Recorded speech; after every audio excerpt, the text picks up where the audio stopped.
Hey there, everybody. Hope everybody made it over to this live stream. YouTube changed some stuff. They got rid of Google Hangouts, which I think was a mistake because it was easy to use. And now they're forcing us to use this other one. I don't know what webcam or whatever it is.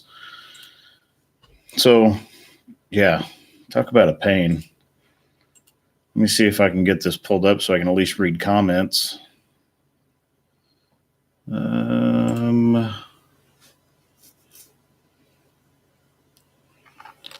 Okay, it's going to take me a second to get it configured, so bear with me, please.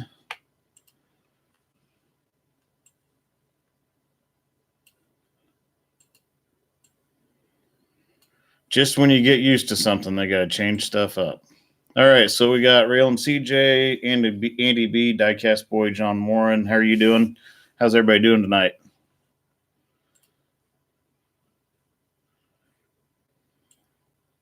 And Alex Eganberger, how are you doing? Justin McKee, how are you? And I don't know why YouTube got rid of Google Hangouts. I guess because it worked so well, so they had to go in and start messing with it. So now I'll have to go back in and delete that other one. So people probably will, so no one gets confused. So hang on a second on that.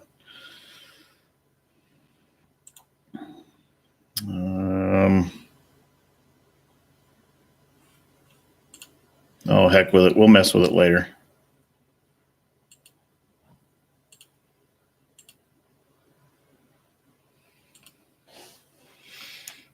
Oh, wait, here we go. Now we can delete it. Diecast Boy says sub to you on 3 different accounts. Well, that's awesome. I'm not sure how all that works, but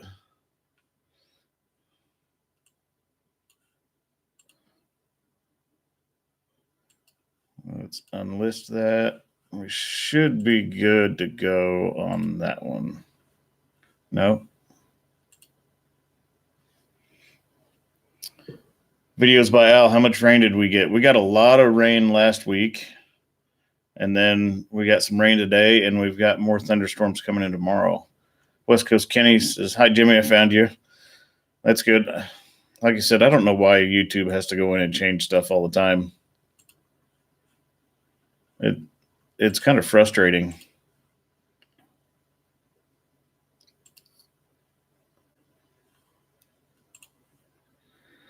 Okay, now we should be good. So since they changed from Google Hangouts, I mean, is the audio still good, and is the video okay? I mean, 45 Nuts, how are you doing? Diecast Boy says, like the live stream. So now hopefully everybody will come over here and figure out where I'm at. All right, everybody says it's good. All right, well, that's good.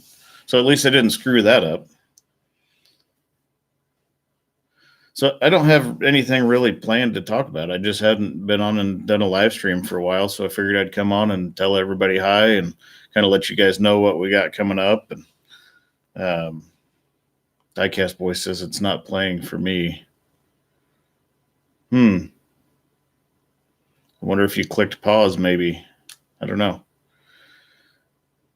But last week we took the big crane up to Lucerne, Missouri, which is almost Iowa, kind of centrally located in the middle of the state as far as east and west, but basically almost Iowa. And we're getting ready to set a cell tower. So there's that. Sparky178 asks, how tight are your schedules if you get a storm and can't do a lift? What are your options if it can't be done on the scheduled day? Then we typically just have to reschedule. And luckily, the big crane wasn't booked for a lot of stuff this week. So Billy Laptop, thanks for that, sir. Says looking good, kid. I appreciate it. Every time you come on here, you throw money in my super chat, and I appreciated it. I mean, it helps motivate me, keep me going, I guess. But hopefully you can make it to St. Joe sometime. It'd be nice to shake your hand and at least take you to dinner for all this money you've been throwing at me. So Andy B says cell tower. So yes, back to that. We got a cell tower coming up. We actually took the crane up last Tuesday and have left it up there because the weather, it was too muddy to get in on site. We were planning on going up and doing it tomorrow, and then now it rained all day today. It's supposed to storm tomorrow, so it's hard telling when we're going to get that tower done. But it's a 300 footer, so it's going to be all of the jib, all 123 feet of jib. Technically, it's 122 and some change, but so 122 feet of jib, and maybe I'll do it with 186 feet of main boom, but I might have to go ahead and go to 197. So we'll see how that goes. But yeah, another cell tower. I don't know what it is about cell towers, but I don't like them. It seems like everybody's got that one thing that they don't like doing with a crane, and cell towers are that thing for me. And like I said, I don't know what it is. Also, I guess while I'm on here, we can talk about the elephant in the room. At least for me, it may not be for you guys, but that video I did about Firestone and how they were trying to take advantage of my grandma, or how I felt they were trying to take advantage of my grandma. That thing has really been, it's gotten a lot of views, but it's been my most controversial video. I've gotten some negative feedback and I've gotten some positive feedback, and currently I'll pull it up and see where it's at.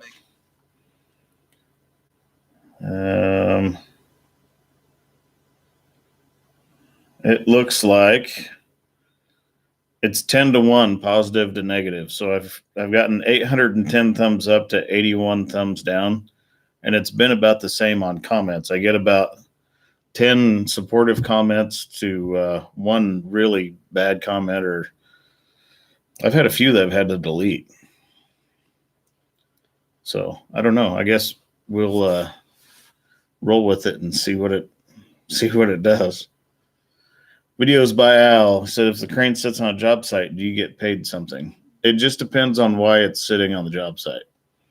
If it's a delay because of the customer, then the crane still gets paid. If it's a delay because of weather, then typically the crane's not getting paid. So there's a lot of factors that go into it. If it's weather related, no one can control the weather. So we just go home, leave the crane there.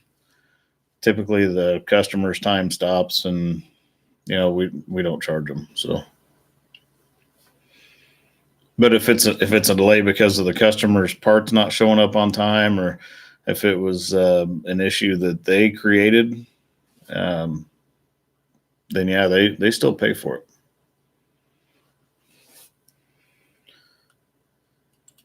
But I don't know that I'll be doing another controversial video like that again for a while. That one really stirred some stuff up. Cecil McKinley, how are you doing? And actually, I lost about 15 subscribers because of that video, but I gained about 200, I think. So I don't know. There was 15 people in the mix that did not like that. Alex Egenberg said went to Half Century Progress, and they had 160 foot by 60 foot suspended by 2 Grove cranes, like 15 miles an hour wind, almost straight out. Huh. I'm not sure how to pronounce that. Is that Luke DeBogue? I'm not sure. Help me with that. But hello from the United States says hello from Belgium.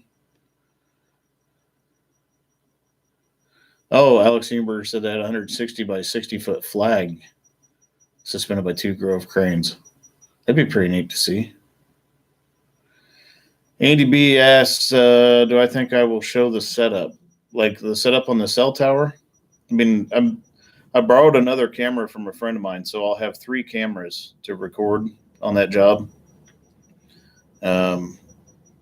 It all depends on, the site's kind of bad. It's going to be fairly small.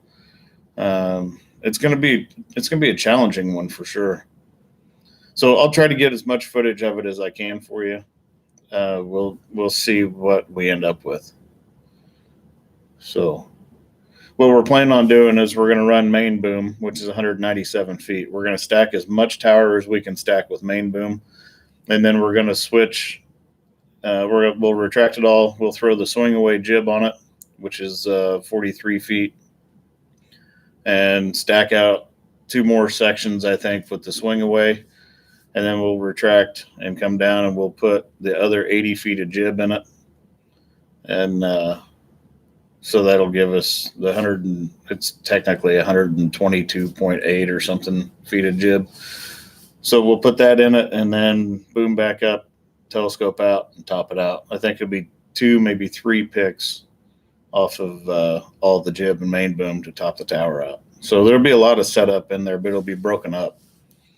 So Denise Houston Moss, how are you doing? So I'm assuming that's Denise and Houston maybe sharing a YouTube account there. But that's the plan anyway on the cell tower. And then I don't know what else we got coming up. I know we've got something, but I'm not sure what it is. And I've got probably 35 videos worth of footage on my computer that I need to get edited and uploaded. So don't be surprised this winter if you guys see stuff with green trees and green grass in it, because I'm going to have to use up that footage at some point. But, there may be 2 feet of snow on the ground, and I'm posting stuff from July. So that seems to be kind of how that stuff works out. I don't know why it hid that. So Cecil McKinley asks, synthetic rope or wire rope, what are your thoughts? I don't have any experience with the synthetic rope on a crane. My only question about that stuff is, how does it stack on the winch compared to wire rope? I mean, does it want to drive itself down between the wraps? I mean, I don't know. I mean, we use synthetic slings, and I use synthetic fishing line. This stuff is tougher than woodpecker lips. I mean, it's good stuff. I don't know why crane rope would be any different. I could see the advantages of it. I don't have enough experience with it to give you a thought on it. I've seen it in magazines, seen it advertised. I have yet to run a crane with it on it. I think I do have some crane pictures maybe of some jobs that we did.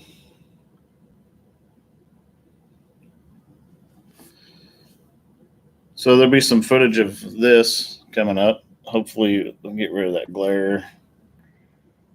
So we did a pretty big bridge job where we had to set the crane up down in the riverbed. And we were tandem picking with a 230-ton Lee Bear. But that was kind of a challenging job. We had to move the crane in and out each night. So it was a lot of setting up and tearing down. Mitzvos Golem, how are you doing? And the reason why I haven't been overly active the last few weeks is my wife decided she wanted a new backsplash in our kitchen. And our kitchen is pretty dated. Our house was built in the 90s, and our kitchen was pretty dated. And so I told her, I said, well, if you're going to do backsplash, we got to replace countertops first. So for the past few weeks, I've been building and installing countertops. And I'll kind of show you. That's what our old countertop and backsplash looked like. It was Cormier countertop. And this is what I've put in.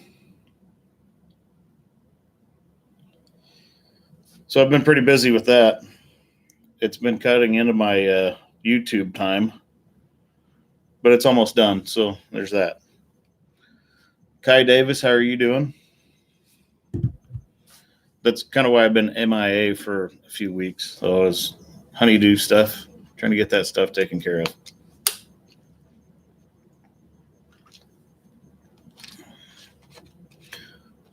But we'll see when the cell tower deal goes.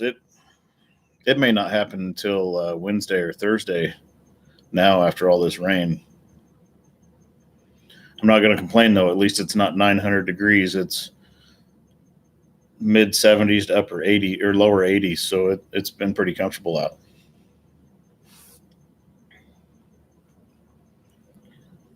Alex, okay, let's see. I got to get caught up on some questions here. Francisco Gonzalez, how are you? He says, union or non-union, what are your thoughts? I am a member of IUOE Local 101. I'm also a free-thinking individual that understands that there has to be both. So there has to be union and non-union. I'm not one of those people that's going to come in here and say, hey, everybody needs to be signed up, because that's not the case. But it definitely has its place. And I try not to dive too much into that, because that typically gets into politics. And I try to keep politics out of here. Alex Egenberger says, I have a picture of the flag, just don't know how to get it to you. You can email it to me.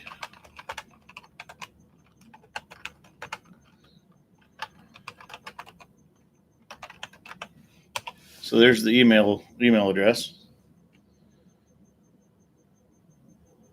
Mitzvah Golem says, Lyme disease, red meat sickness. That's no good. Mark Mortensen, how are you doing, Mark Mortensen? Said, hello, sir, come do mine. My house was built in 1945. After this one, I'm kind of done building countertops for a while. It's time consuming. Guy Amito, I think hopefully I pronounced that right. If I didn't, let me know. Says, I love America. Hello. So hello to you.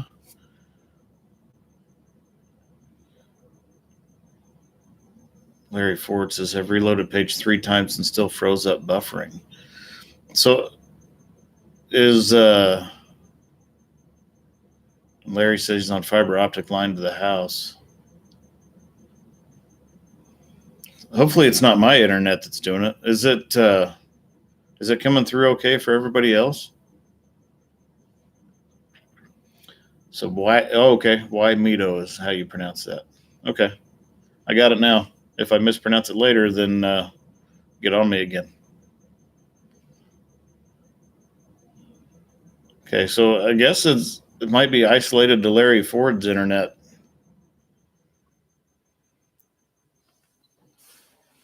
King 2042, how are you doing? Says fine here in England. Nerm, how are you doing, Nerm? Says it's all good there.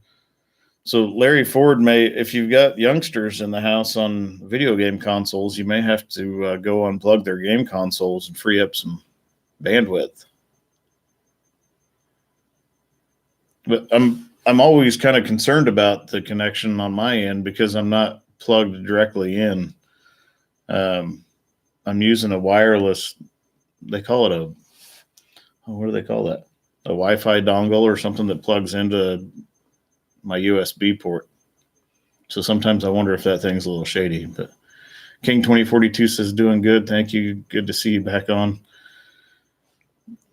I was actually getting ready to finish up the kitchen, and I was thinking, I haven't uploaded for a couple weeks, and I haven't done a live stream for almost a month. So I put the kitchen on hold. I'm kind of tired of working on it. Nerm says, how'd the area do with the flooding? Don't remember seeing anything on the water going down. It has gone down a lot. Actually, with all the rain we got last week, we had some minor flooding again. Some of the communities up and down the Missouri River, though, are in bad shape. The levees are blown out, and until they get those repaired, they're going to be in bad shape. So it's going to take years to recover from that flood. Not in our immediate area, but in the communities north of us and south of us, it's going to take years to recover from that.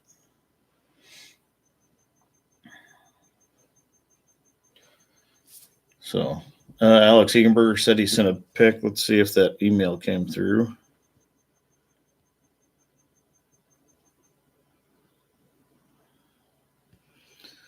There it is. You want me to share that with everybody, Alex? I mean, that's a pretty cool picture.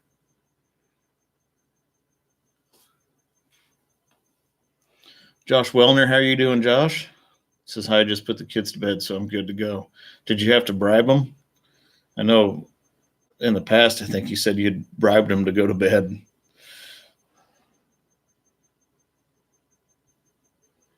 Yeah, Alex, if you want me to share this picture with everybody, I can hold my phone up and show them. Oh, he said, yes, you can. It's on Facebook. So this is a pretty cool pic that Alex just sent me. That's a pretty big flag. I've had people ask me to put our flag on the end of the crane boom, and I would have to use a factory-made flag mount, which I have one for my aviation flag, but I don't really want to tear up an American flag flying on the end of the crane boom. I mean, I'm not a veteran, but I hold that flag pretty near and dear to me. My brother is a veteran. My grandpa was a veteran. Actually, both of my grandpas were veterans. A lot of friends. So that flag's pretty important to me. I'd rather not tear it up on the end of the crane. Josh Wellner, those days are over. No more bribing your kids to go to bed, huh?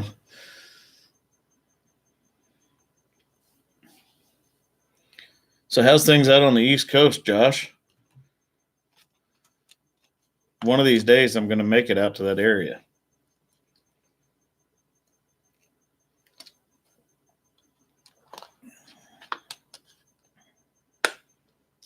Josh put a sticker of the flag up there. I could do that.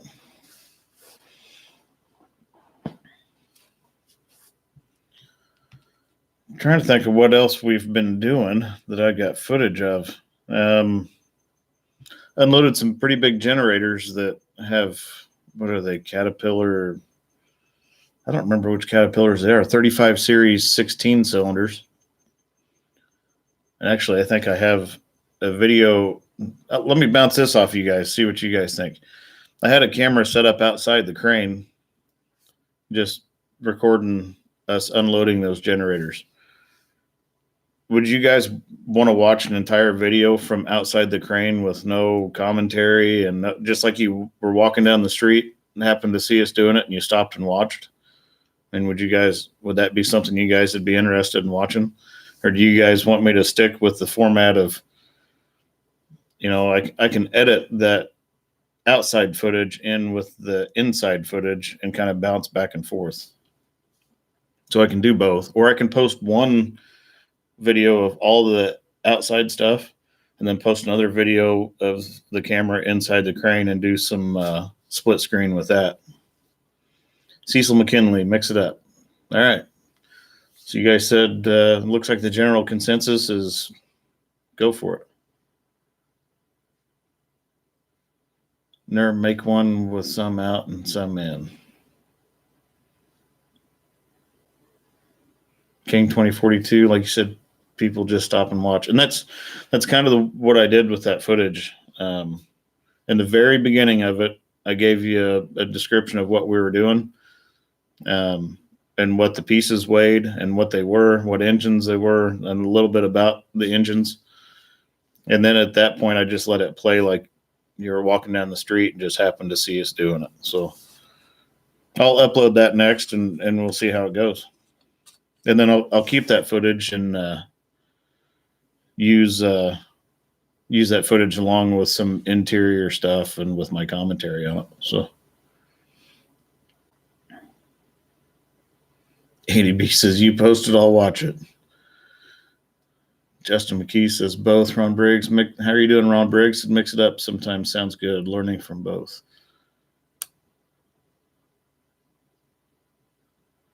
Oh, Josh Wellner says the lobstering is slow. The dock I sell to is 56% off from last year, and the environmentalists are after us.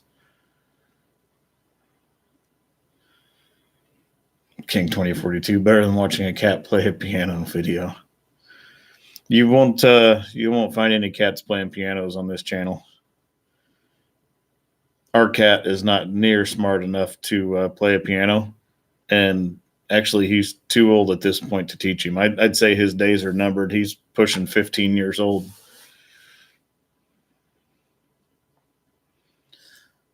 Ron Briggs said, doing okay, just started packing clean, moving within the next 5 to 6 weeks. Moving sucks. I feel for you. I don't even know if I got any pictures of those big generators. They were big. They were 58,000 pounds. That was without any of the shroud on them.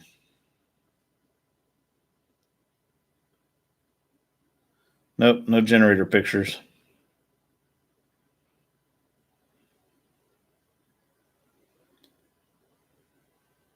Kind of been slacking on Instagram too.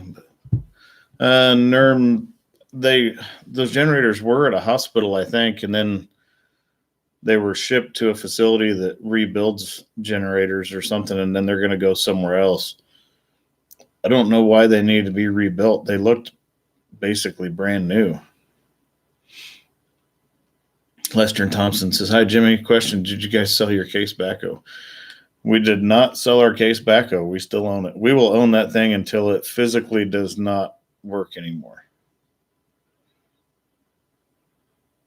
Denise Houston Moss asks, how is Trent from Plaza? I haven't talked to Trent in a while. And now that we've got this new format for live streaming on YouTube, I'm not sure how to have guests on. I'm going to have to look. I'm going to have to do some research on this.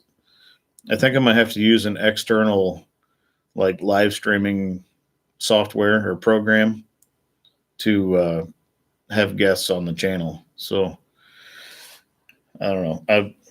I'm kind of technologically at a disadvantage anyway because computers aren't really my forte. And now YouTube's kind of thrown us a curveball, or thrown me a curveball anyway.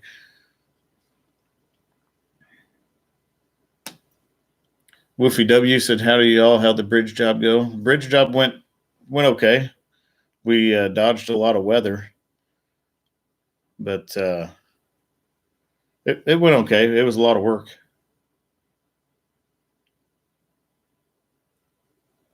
The DC Small said, we've not had a video from him in a while. Well, let me shoot old Trent a text and see if he's doing okay.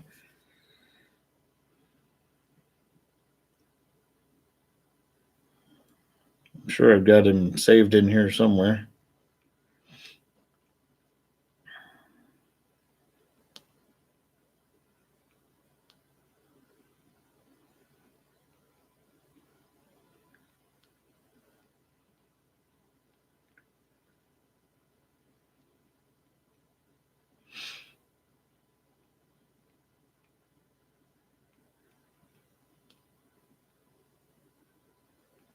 All right, we'll see what he responds with.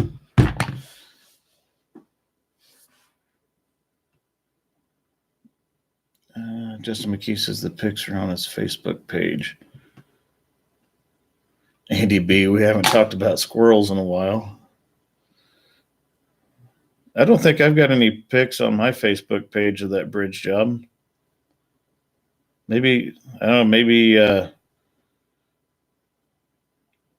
I was tagged in some. No. And I don't have a Facebook page for To the Top Crane. I probably need to make one. I've got Instagram, which I haven't done much with, and I've got a Reddit account for To the Top Crane on Reddit, but I haven't done Facebook. Oh, I've also got Twitter, which I don't hardly do anything with Twitter either. It's really hard to keep up with all this stuff. I mean, really, if you think about it, if we spend 10 to 20 hours a week on YouTube plus our job, and then by the time you start adding other social media and stuff in, it gets pretty hard to keep up with it all.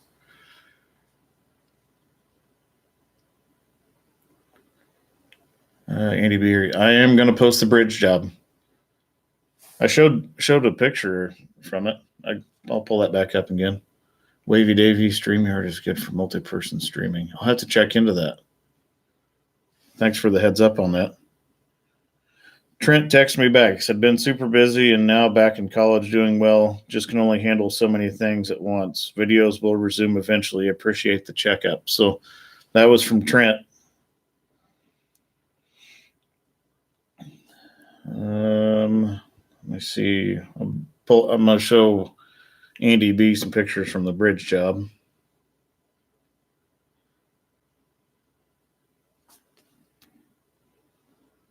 I think this is one I showed you guys earlier. Trying to get the glare off of it.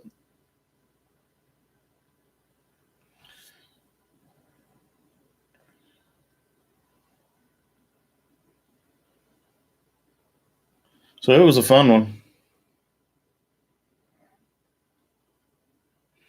This will give you an idea how steep the road was backing down into it. That's counterweight truck backing down to me. Come on, focus. Maybe that is focused. Maybe I just took a blurry picture. No, it's not blurry on here.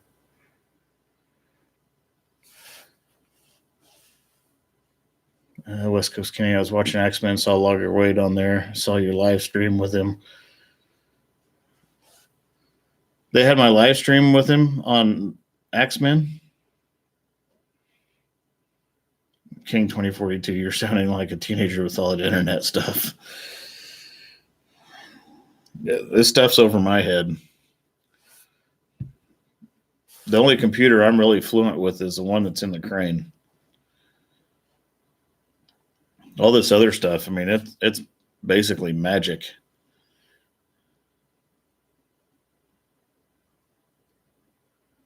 Oh, West Coast, no on your videos. Yeah, that when I was at Logger Wade's house and did that live stream with him, holy smokes.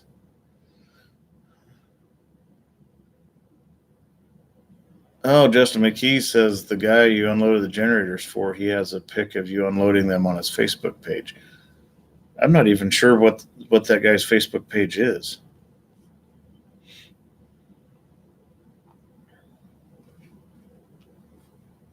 There'll be a video soon though. I'll try to upload it tomorrow. I'll do the one with the exterior view. I'll upload it tomorrow, and then I'll try to get the other one edited where it's showing from my perspective, and maybe I'll bounce back and forth between interior and exterior views. And then when I do that tower, I'm going to put a camera on the ball pointing straight down, and it's probably going to move around. I mean, it's going to be 330 feet in the air, so it's probably going to move around, and hopefully it doesn't make anybody sick, but it should give you a pretty good view from 330 feet up. Actually, it'll probably be at about 320. But when you're over 300 feet, what's another 10 feet, right? But I'm thinking I'm going to have a camera on my hard hat, a camera on the ball, and then a camera like I normally put it, which is kind of my eye level. It's actually just above my head and kind of right here in the cab facing out. So it'd be 3 camera angles that I'll get to work with on that one.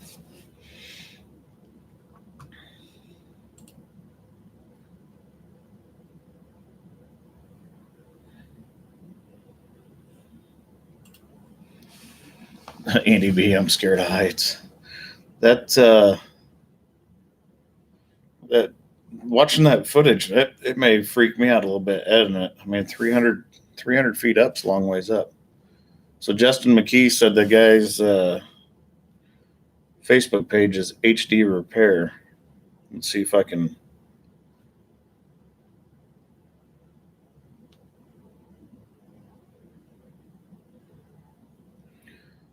Well, there they are. Let's see if we can find some pictures.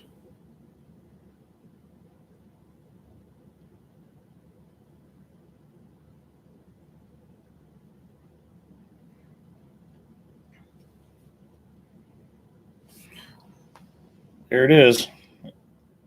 Come on, focus. That's one of the generators. It's kind of a rigging nightmare. Let's see if they got any other pictures on there.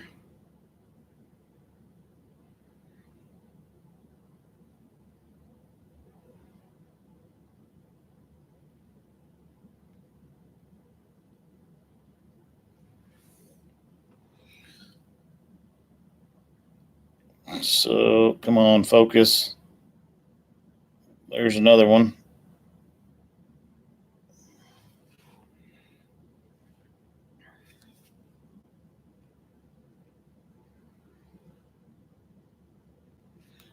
And sitting on the truck.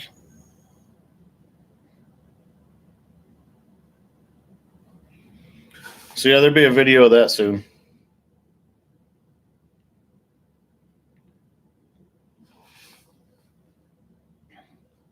Yeah, Woofy W said, I'm not scared of heights. It's the sudden stop at the bottom that gets me. And I'm not really afraid of heights either, but I've got a very, very profound appreciation for gravity.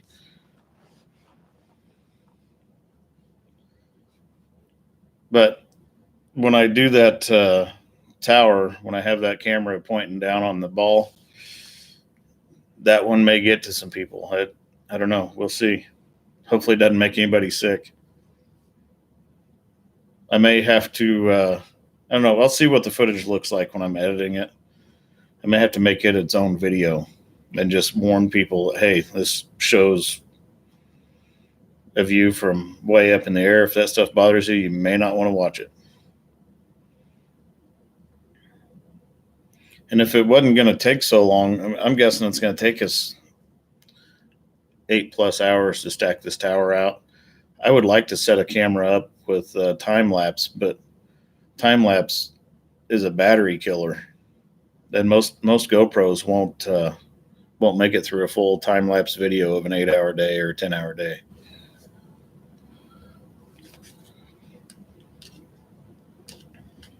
But we'll see. I'll do some experiment and see what we come up with.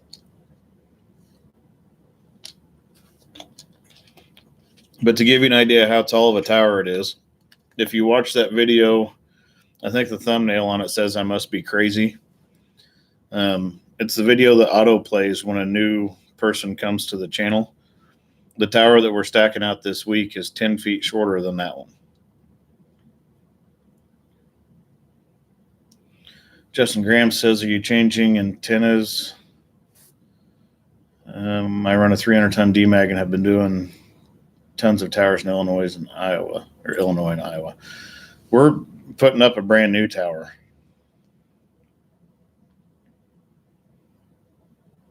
And if you're running a 300-ton DMAG, you probably need to get some cameras on that thing. I thought a buddy of mine, Randy with G4 Outdoors, I thought he was crazy when he said, hey, you need to start taking a camera with you and recording your stuff and make a YouTube channel. I was like, dude, no one's going to want to watch that. And lo and behold, I was wrong. Shane Davis had always been told the bigger the crane, the slower it runs. What can your experience tell me about that? That is definitely the truth. Okay, I'll be up in a little bit. Yeah, typically the bigger the crane, the slower it goes. And that's, traveling down the road, they're slower. When you have a lot of boom out, everything happens slower, especially when you're swinging and whatnot, because if you've got 300 feet of boom out, if you move the bottom 1/4 of an inch to the left, the tip moves a long ways. 45 Nuts says he has a video on his channel how to make a GoPro last longer. I'm going to go watch it. Mike Manfred, how are you doing? Tell Charles I said hello. Alex Williamson's Blind Adventures, how are you doing? Andy B says, when you and Wade got together, was that on YouTube? I missed it. If you go look back in Wade's old videos, unless he took it down, which I don't think he did, he and I did a live stream together at his house, and yeah, it was chaos. Wade is a very energetic person, and he and I may or may not have gotten into some adult beverages before the live stream happened, and that just kind of speeds Wade up. Mike Manfred, oh no, not another tower job. Oh yes, another tower job. West Coast Kenny says, when I'm looking up, it scares me when clouds are blowing by. I feel like I'm going over. That I still get that feeling every now and then, but not very often. The big thing is trying to keep my attention on the end of the boom or on the hook and not pay attention to the clouds. But every so often, if I'm sitting there not doing anything and then I'll glance up, it'll get me. Meadowview Lawn Care, how are you doing? Says, good evening, Jimmy. Hope all is well. Don't know what I missed. If anything about your grandma's car with Firestone. I haven't heard anything out of Firestone. So that video is still getting a lot of views.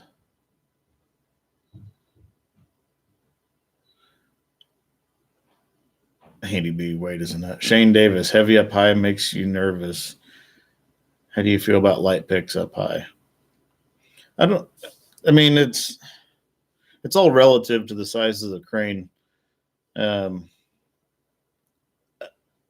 don't know. I don't put up more than 300 feet of boom very often. So anytime I get a tip height approaching 300 feet, it makes me nervous. And it's not so much nervous as it's just everything starts going through your head. Hey, did I do this right? And everything that could possibly go wrong starts going through your head. So I guess if I sat in that crane regularly with 300 feet of boom, then it would be just like another day. But,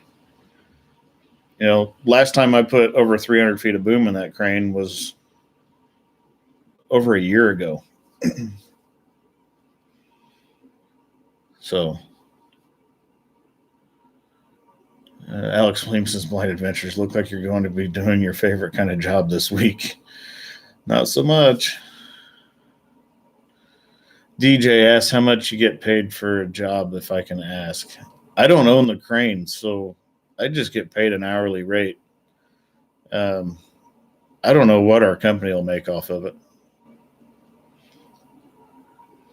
Art Walters, enjoy your videos. Don't like heights. Make me nervous watching, but remind myself all is okay. You're showing some film. Take care out there. Enjoy Ron's record too. Well, thanks for that.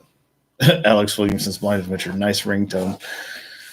I changed my ringtone. That was Metallica 1, if anybody wasn't aware. And that was actually Mike calling me, which he should be sitting here doing a live stream with me. He said he would do it, and he's not here.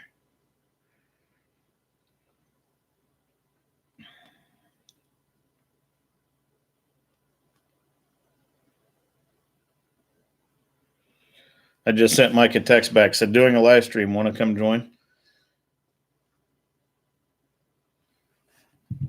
King 2042, I'd imagine it's hard to see what's happening 300 feet away. Yeah, crane hand signals are useless at 300 plus feet. Everything's done by radio. Shane Davis says, heard the term catching the load. Catching a swinging load, does this happen? And how does it work? Okay, so catching a load, if it's swinging left and right, is fairly easy depending on how much boom you have and how your crane's configured. But if your load is swinging uncontrollably like this, side to side, you have to, if this is the tip of the boom, if the load is swinging this way, you have to get the tip of the boom over the top of it, and then it will stop swinging. If it's going away from you and towards you, it's a little more difficult because you have to boom down or boom up. And typically booming down and booming up doesn't react as fast as swinging left and swinging right. But that's what catching the load is. And I've actually, in one of my very early videos, I think maybe the third or fourth one, I had 70 some feet of boom out with, I think I had a lot of counterweight on. So it made it a little slow to react. No, I think I had about 130 feet of boom out, but I showed a video of me showing how to catch the hook or catch the ball. And you do the same thing with catching a load. You just got to keep the tip of the boom over the top of it. Mitzvah's Golem said 5K a day. It may be even more than that. This tower site's 3 hours one way by crane away, so there's going to be 6 hours of drive time involved. But Alex Williamson's Blind Adventure. I knew right away because that was one of my favorite albums growing up.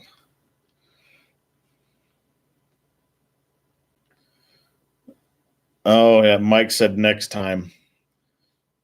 So Mike's going to end up not doing a live stream for you guys like he said. Southern Boy 1989 says, do you get paid two different hourly rates like shop work and maintenance on the crane versus operating? There is different scales for different stuff. So if I'm spinning wrenches and I get a different scale as opposed to, sitting in the seat. Shane Davis said, is the operator responsible for rigging? Like getting out and do the rigging, or am I responsible? Basically, the operator is responsible for that load as soon as it leaves the ground, and that involves the rigging and everything, because the rigging is what attaches the crane to the load. So as soon as that piece leaves the ground, it's our baby. Now, I don't get out and do a lot of rigging unless if I'm running a boom truck and I'm out doing something for a homeowner that doesn't know anything about it, and we're out there by ourselves. It's time consuming, but I'll get in and out of the cab to rig the pieces for a homeowner. But typically on the jobs I go on, there's someone there that'll take care of the rigging.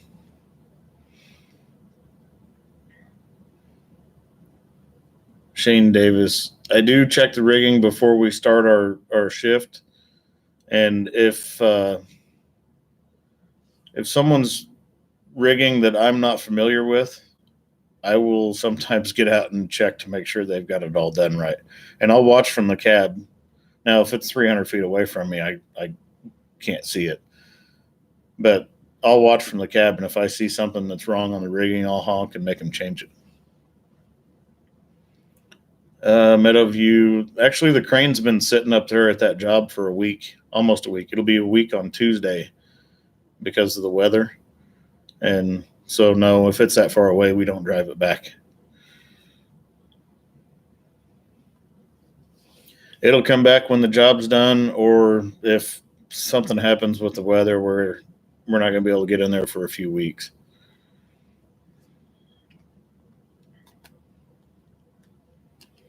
That's a lot of drive time and fuel and def. I'll burn probably 225 gallons of fuel, and I'll go through probably 11 or 12 gallons of def just getting out there, setting up, and getting back.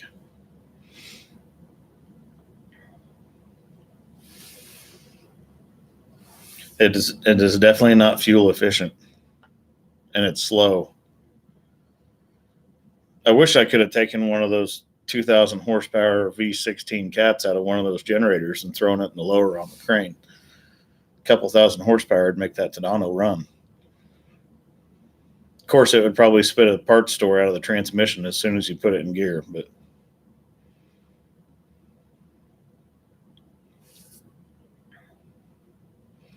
the Meadowview says, yeah, it's a long way. How long does the job have to be to leave on site? It'll, if it's a 1 day job, we'll leave it out there. I can't run in the dark.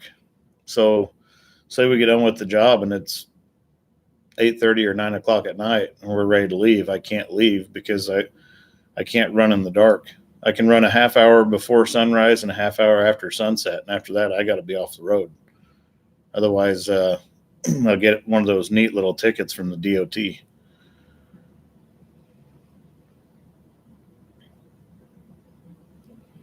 King 2042, what you gain in speed, you'd lose stopping for fuel. That's a fact. Alex Williamson's Blind Adventure says, I was watching Epic Pools last night, and they brought in a 50-ton Manitex boom truck. And we've got two of them. Shane Davis asked, are lattice boom crawlers harder to run than the Tadano that I run? The newer lattice booms, no. The old friction rigs, yes. The old friction cranes, I've got a lot of respect for a good friction crane operator because they're They're kind of a dying breed. There's not a lot of people that can do it. I've been an oiler on a friction crane. I haven't operated a friction crane, and I don't plan to. But the newer lattice boom cranes, they're not any harder or easier than the one that I operate. Other than once you're set up with a lattice boom crane, as long as your pad's level, they're pretty easy.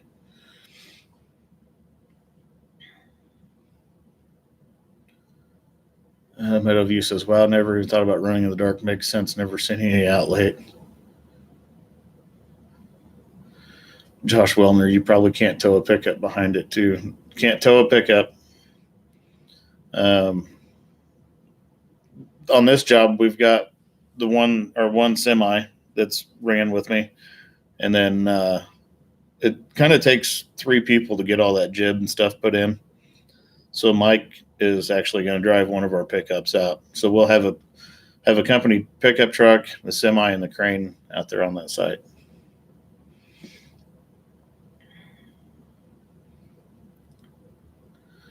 Lakeside Ranch, how are you doing, Doug? Hope you had a good weekend as well. I had a busy weekend.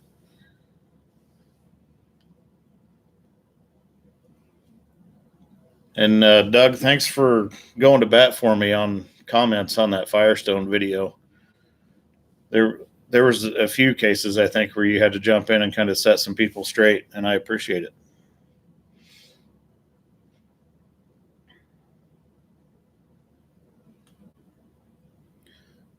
Alex Williamson Blind Venture said how I knew it was one of those boom trucks close because I watch your videos.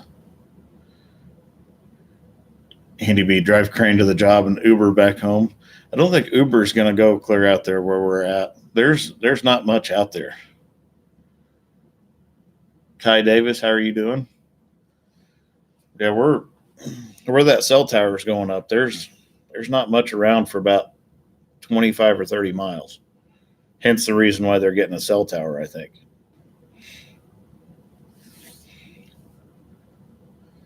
Josh Wellner, nothing came of the Firestone video as of yet. It's gotten 20,000 views, I think. There for a while, I thought it was going to go viral. It was kind of blowing up. It's generated some controversy and also some comments that I had to delete. There were some people that were kind of going off the rails, as in like cussing me out and not being very polite, I guess I should say. Let's see how it's doing right now. It slowed way down, but it could take off again at any time. All it takes is 1 or 2 people to share it, and then bam, there it goes again. Shane Davis says, keep wanting to get my CCO and watching your videos and getting helpful information. Just nervous about getting set out on a job and being in a crane. I know you have to start somewhere. My advice, Shane, is to start in little cranes. Find some place that's got some Brodersons and whatnot, and start small. I didn't jump right in a big crane after I got my crane certification. I started off in little 8-ton and 15-ton Broderson cranes.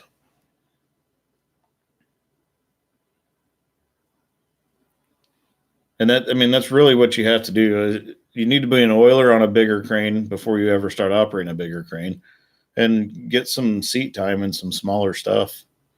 Work your way up to those bigger ones. And realistically, as much as I enjoy running that Tadano, I'll take an 8-ton Broderson all day long. It's there's a lot less stress involved.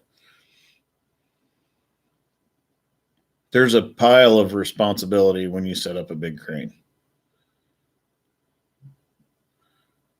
Josh Wellner, maybe I'll go back and watch it again and read the comments.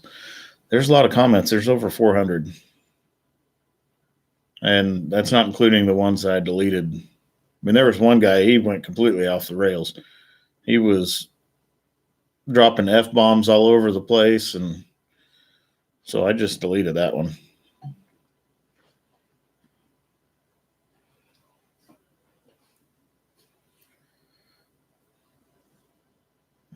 King 2042, I saw a Firestone ad the other day. I like to treat people like I'd like my family to be treated. It made me smile. And, I can't say Firestone's bad across the board. I don't know. I've only got experience with our local store. And if you looked at the comments on that local store, there's several in there that would definitely show that what I showed on my video is not an isolated incident. I mean, there's many comments in there that show that what they did is not isolated. Rich Savalio, how are you doing, Rich? He said, "What's up, Jimmy?" But I had people telling me that I wasn't measuring calipers correctly or measuring rotors correctly because I wasn't using a micrometer, which, I wasn't using a micrometer. I used these. And they said I couldn't use these because, well, it would measure the edge of the rust edge on the rotor. And, well, I don't know if you guys can see. Come on, focus. See that gap right there? That's to fit around stuff like that. So as long as I had that rust edge in that notch, we were good. And then, one guy said I didn't measure the run out correctly. Well, if you set up a dial indicator 90 degrees to a surface, preload the dial indicator, and then rotate it, I'm pretty certain you're checking run out.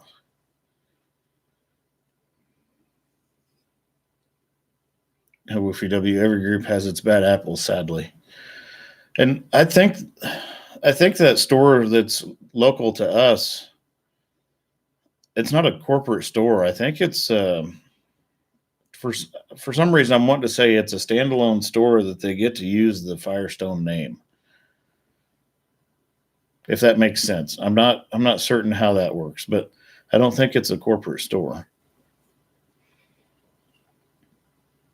Alex Williamson's chances are is probably that mechanic at that shop. Could be. King 2042, that statement comes from people that don't use the tool. Yeah, I mean, how many people, realistically, there's not many shops that check run out on brake rotors. It just typically doesn't happen unless you've got a pedal pulsation problem or whatnot. Justin Graham said, "My thoughts on becoming a crane operator. First, become a good oiler. Keep machines maintained and clean. The operator will appreciate you and tend to help you more." There's a lot of truth to that. However, there are still some operators out there that they'll not pass on the trade to someone else, and I don't get it. So our job is to make sure that the younger generation learns how to do our job. That way someday we can retire.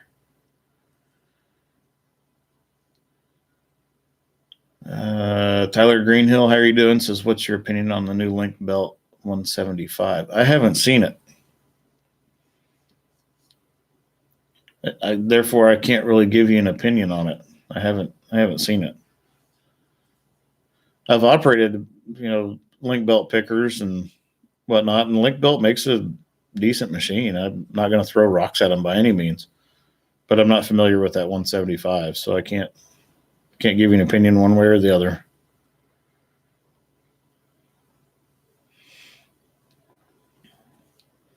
And on that bridge job that we were on, I was tandem picking with, we had our Tadano on one side, and they had a 230-ton, brand new 230-ton Liebherr on the other side of the beams, and that was a nice rig.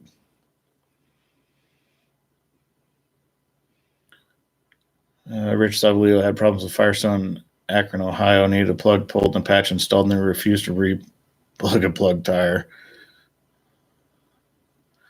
Tyler says, "I got to the prototype testing on it. It's a pretty nice machine." Tired old mechanic, how are you doing? He says, "Does the union have a school near you?" They have one in Coloma, Wisconsin.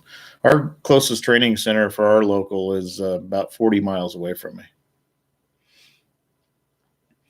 Larry Ford says he's got to run before the store closes. Thanks for tuning in, Larry. But yeah, our closest training center is about 40 miles from me. I'll have to check out Tyler Greenhill. I'll have to check out that Link Belt 175. I probably won't get the opportunity to get in the Seton one, but I'll probably stay put where I'm at. You know, the company I work for, they're good people. They really take care of their people as far as being concerned about family problems. And you know, if we had to be off for something that's family related, I mean, they will reschedule everything to make sure that we can accommodate taking care of our family. So it ain't a bad gig. I'll probably stay there until I'm ready to hang up my work boots.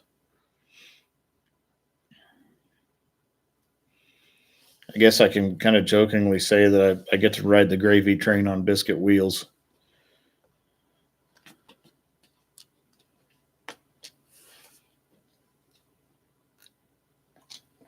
I just kind of wish they'd quit bidding cell phone tower work.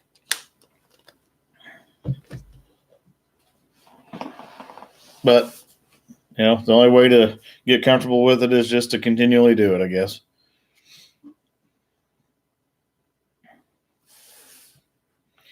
But I don't know what else we got coming up. I know we've got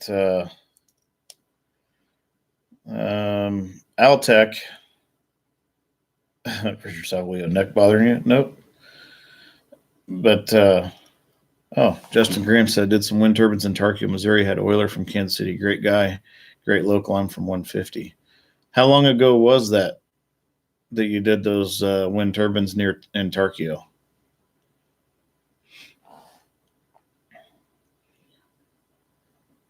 But Altec that builds a lot of lineman trucks and whatnot, they're building a new building, and we have got a bunch of equipment to move for them. So I know that's going to be coming up, but I don't think I'll get to record any of that. Altec does not like cameras in their facility. Justin Graham said 4 years ago. Say I worked, the first wind farm I worked on was up just north of Tarkio. It was called Farmer City. It was a Mortensen job.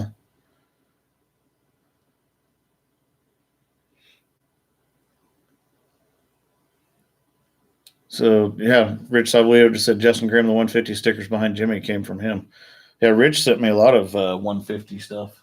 I don't know if you can read them from back there. I don't think my camera is focusing on them, but Andy B, did I have a house job coming? Actually, I've done a couple house jobs that I've got footage on that I haven't edited and uploaded yet.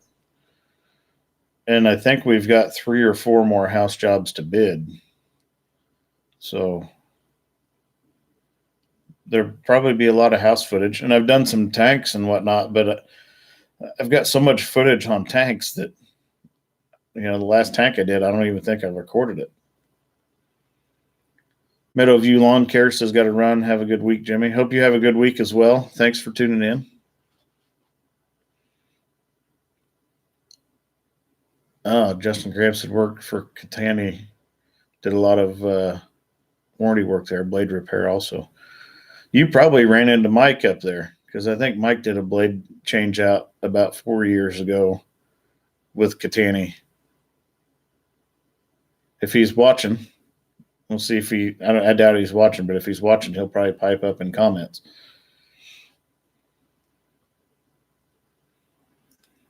The Catani crane sticker that I've got on my hard hat came from Mike.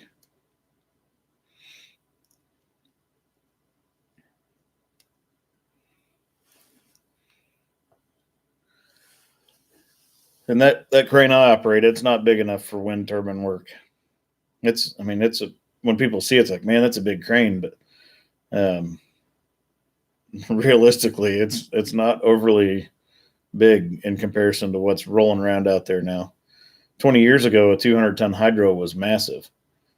Now, a 200-ton hydro is on the smaller side of the medium-sized hydros.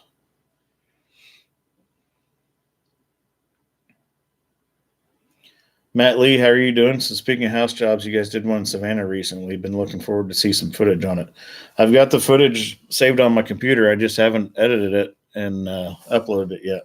But yeah, we did one actually just right outside of right out of town.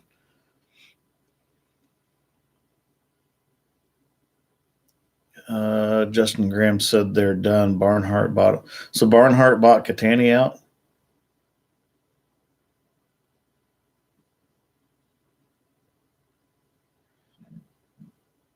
And Matt, if you ever want to get front row seats to some of this stuff, shoot me an email, and I'll kind of let you know what we got coming up, and if you can fit it into your schedule, and if we're on a site where you can come watch and bring kids out or whatever, then we'll make it happen.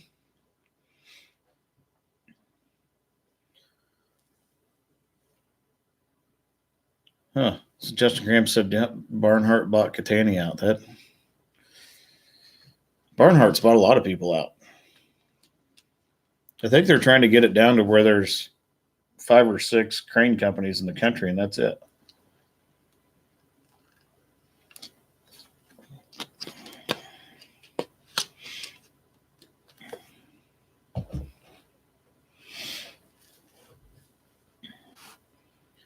I think I've got some boom truck footage too that I need to get uploaded, and I don't know. I've got so much stuff on this poor computer. I've actually got so much footage I had to put another hard drive in. So now I've got 3 internal hard drives and a 4 terabyte external hard drive.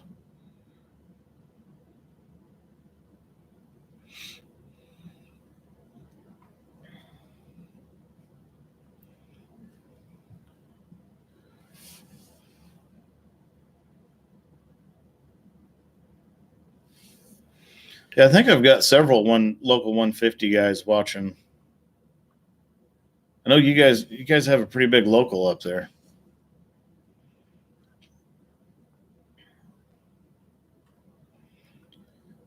I'm curious how many people are actually watching, just waiting for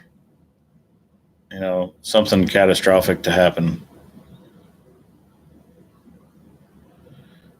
Tyler Greenhill said a few people that was higher ups in Amquip went to Barnhart.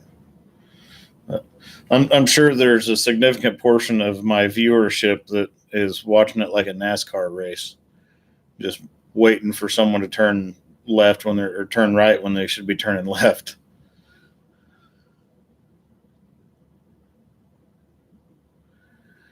Click Daily UK, how are you doing? Says hello. This is Click Daily UK live speaking about you live at sea. I'm not sure what that is. You have to be a little more elaborate with that comment. I'm not sure I can put it all together there.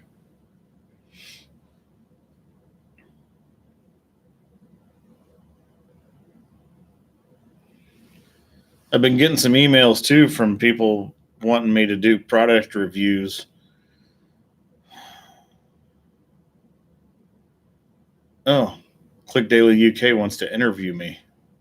Call-ins. All right. I don't know what you want to talk about. I don't know. Richard Sopley of NASCAR. What's that? I haven't watched it since Earnhardt's death. So I don't know what Click Daily UK is. Is it a news channel? I guess if you want to interview me, I mean, you can reach out to me by email with the details, and I'll look at it and see if we can make something happen. I get a lot of emails from manufacturers wanting me to do product reviews. They're wanting to send me free LED lights and stuff and do product review videos. And I don't want to be one of those guys. I don't want to be one of those people that says, "Hey, this company sent me a free LED light. This is what I think of it. You guys need to go out and buy it. And by the way, here's a 10% off coupon code. I may do that when I get the hammer done, which I haven't worked on it for a couple months now. I will get it done. Actually, I'm kind of waiting now till fall so I can do a bunch of welding and stuff in my garage without dying from heat stroke. But when those companies start reaching out to me when I get Thor's hammer up and running, we'll probably do some product review durability testing with that stuff. Rambozo Clown says you can do a product review when they send you a crane. Yeah, if Tadano sends me a crane, I will do a product review video for that. And how are you doing, Rambozo Clown? Click Daily UK is sending me an email now.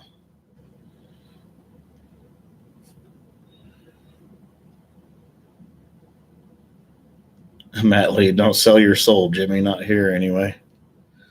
No, I'll do product reviews on the Thor's Hammer channel, and those people aren't going to know what they're getting their products into. But when they send me an LED light that was assembled by a 12-year-old kid on the other side of the world, I'll smash it with a 1,500-pound hammer, and we'll review the aftermath.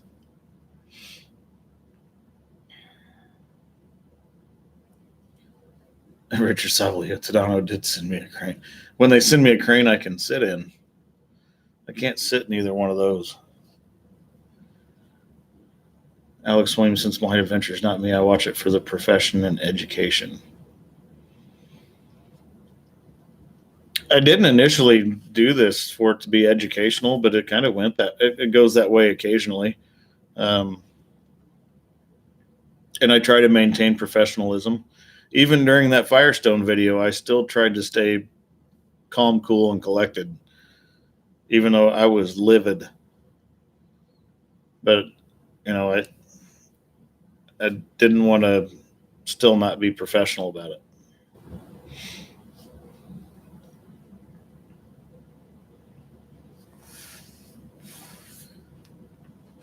That's still funny, though, Matt Lee, don't sell your soul. Denise Houston Moss said we're learning a lot from you. Just everybody keep in mind that there's 100 ways to get something done. So my way is not always going to be the way that would apply to your application if you're doing something. So I don't want people to run out there in the world and be like, hey, Jimmy from To the Top Crane said you have to do it this way. There's 1,000 ways to get there. The main thing is don't hurt anybody and don't tear anything up.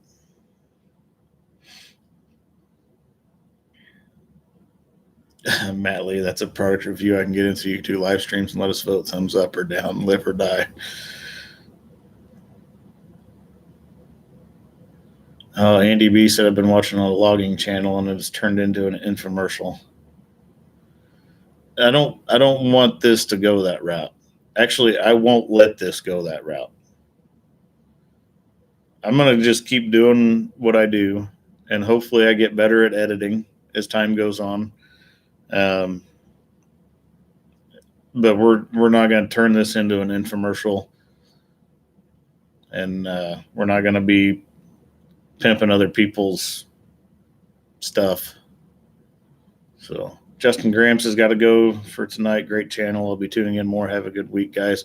Hey, thanks for tuning in, Justin. Hope you have a great night as well, and glad you could make it on. Click Daily UK said, I sent mail inside story.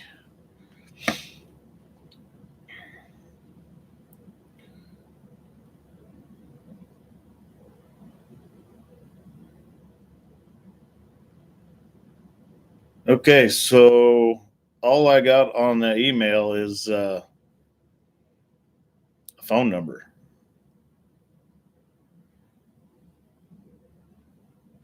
There's no details or anything. Andy B, I appreciate it. Yeah, that's not how I roll. I'm not on here to sell goods and whatnot for other people. I don't even. Oh, G4 Outdoors, how you doing, Randy? Says Dual gave us an auto trap thrower. Heck yeah, we'll do videos on it. But I don't even promote my own merchandise. Bobby D, what kind of question is that?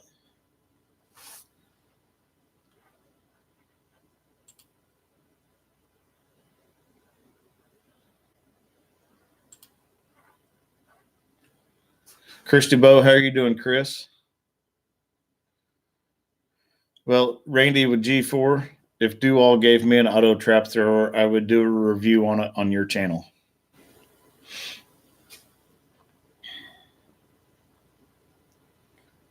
Matt Lee says, keep doing what you're doing, Jimmy. I agree with everyone else. The channel is great, just like it is. I'm going to keep it the way it is.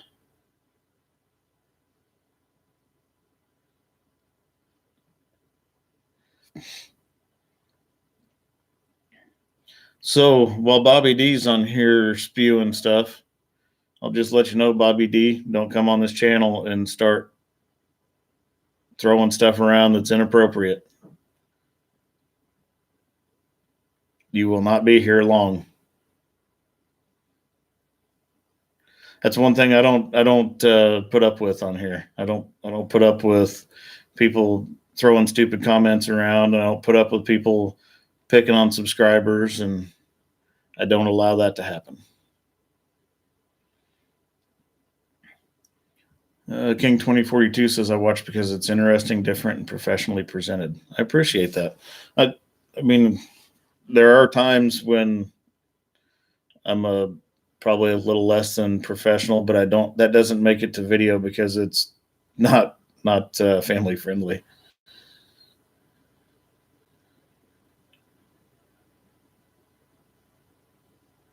Okay, Shane Davis says, in your charts, you say below the black line is based on stability. How do you check for that?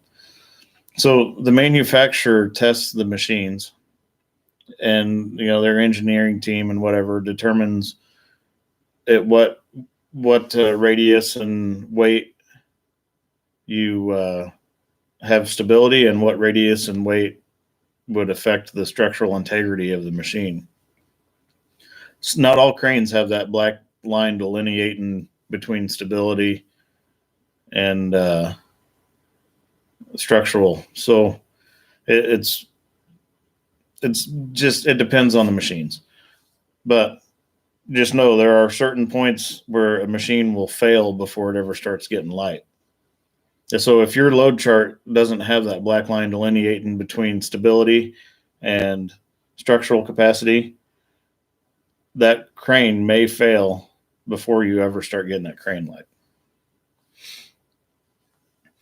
Eldon Haverkamp says, like your channel from Atchison, Kansas. Well, hello there, neighbor to the south, kind of south and to the west. Alex Williamson says, I've got some really cool stuff coming up, Jimmy, and I think you'll really enjoy it. Throw it out there. I'll watch it.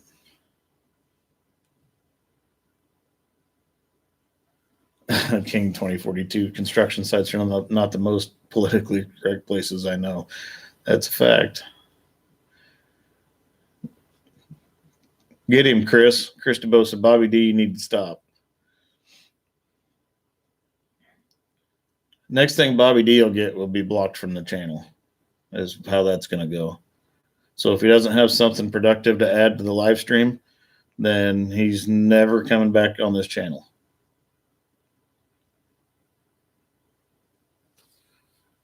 I typically give people 3 opportunities to straighten up.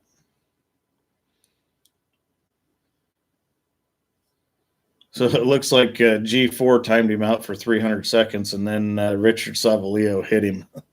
Like he's hidden. Bobby D was hidden by Richard Savalio. Perfect. Rich Bobby D had 3. Shane Davis, is the operator responsible for parts align, and how do you do that with an unknown weight? So we are responsible for setting the crane up with a particular part, number of lines. If If we don't know the exact weight, we can typically get really close by hand calculating it. I would say about 80% of the time we know exactly what a part weighs within a few thousand pounds. However, we're allowed to pick up to 75% of our capacity of an unknown weight. And if I think something's going to be heavy, I will over rig for it. And when I say over rig, I will over rig by 15, 20,000 pounds sometimes, just to make sure that I'm not in a situation where I don't have enough to handle it.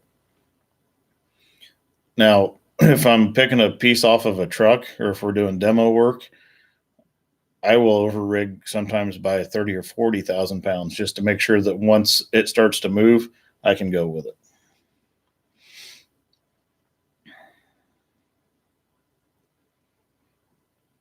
Rich saw Leo. I nailed him, Randy. Randy nailed him. Someone else nailed him. So Matt Lee says, are there jobs where you would start with less counterweight, then reconfigure the crane differently for a larger pick?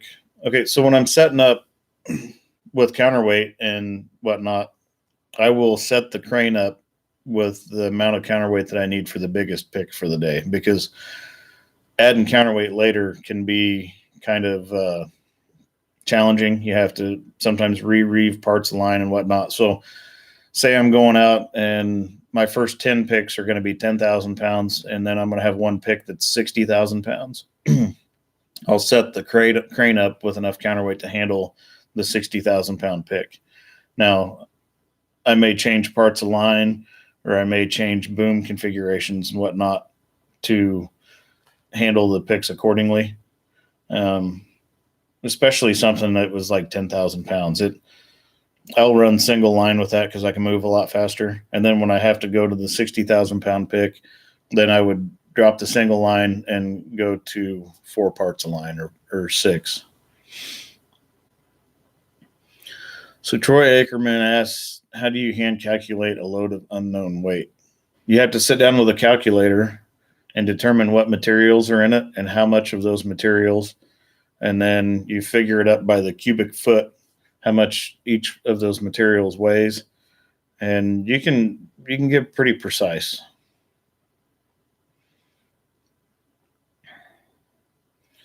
Tyler Greenhill makes a good point. Says there's a lot that goes into testing cranes to determine the load charts for each configuration. I learned a lot. We took cranes to 125% capacity. There is a lot that goes into it. Those cranes get ran through the ringer before they ever get sent out the door.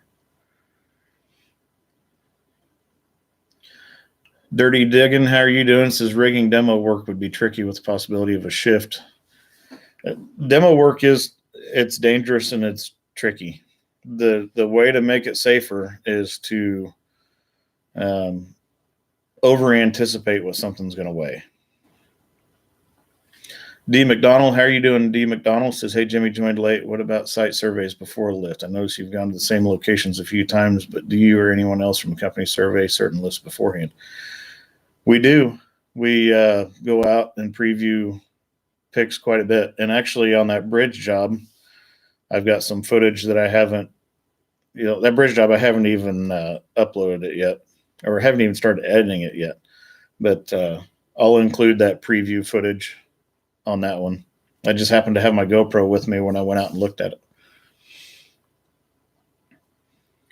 G4 says, did you see Fred Durst shared Andy's video and commented on it? That was pretty cool. And it's Fred Durst, Randy, for those that don't listen to Limp Bizkit. But yeah, that was pretty neat.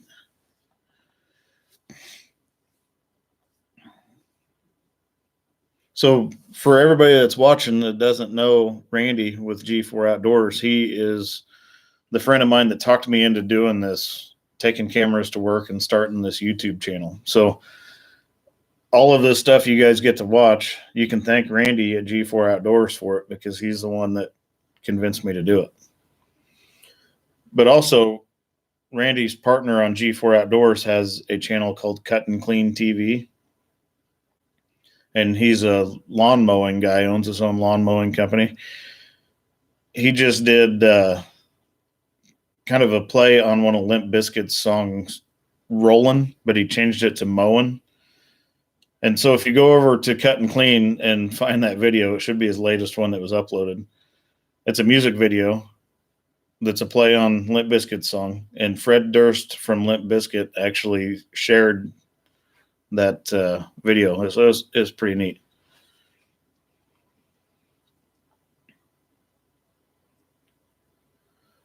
Matt Lee said that would be an interesting video if you can get one on-site survey and what goes into it. One of these days, I need to just do a video of start to finish on one of these kind of difficult jobs. One where we have to do a lot of load charts and working on the range diagram and just record all of it.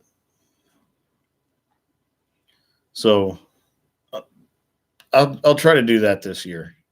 It's going to be a tough one. It's going to be long and it's going to be pretty involved. I may have to break it up into a couple videos, but I'll try to do one this year where we go out, look at the site, pull a tape measure, go back, plan everything out on paper using our load charts and our range diagram, and show you guys all that stuff start to finish.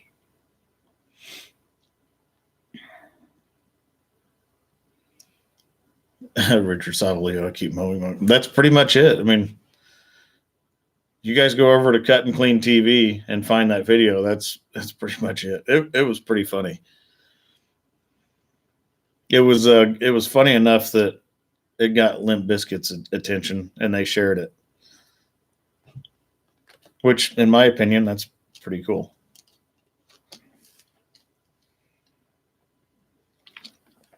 You guys won't see any music videos on this channel. I'm kind of musically declined. I don't sing. I don't dance. I don't play any instruments. If you ever see me out and you see me singing or dancing, take my keys, because at that point I'm in no condition to drive. Actually, I'd probably be in bad enough condition I'd need a babysitter.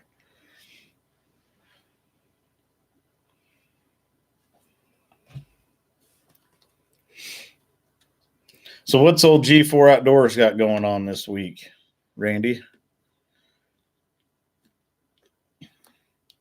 At some point, we need to get to the shooting range with Andy. I've got a 300 Win mag that Andy needs to pull the trigger on a couple times.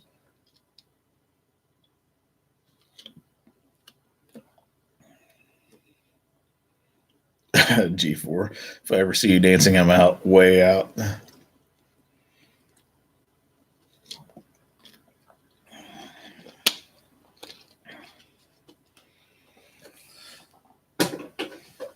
But I've been trying to get Randy and Andy to take me to the shooting range with them so we could bring out some rifles that they never see. Randy and Andy, they just plank around with 17s and 22s. They don't ever shoot anything that has some size to it. I don't know if it's because they're scared of it or what, but so I've been trying to get them to take me to the range with them. They don't ever call. Josh Wellner. Josh asked if I can do a shooting video. Like, you want me to do a video of me going to the range and shooting? I mean, it's not really crane stuff, but Richard Savalio, 458 lot. Oh, yeah. I don't have a 458. The biggest I've got in my gun case is a 300 Win mag.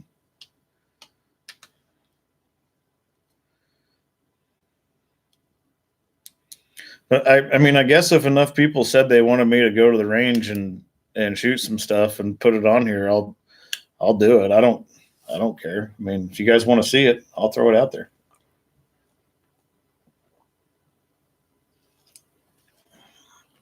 I can drag the old Henry 44 mag out, the old 300 Win mag. I've got a Stoger 12 gauge coach gun.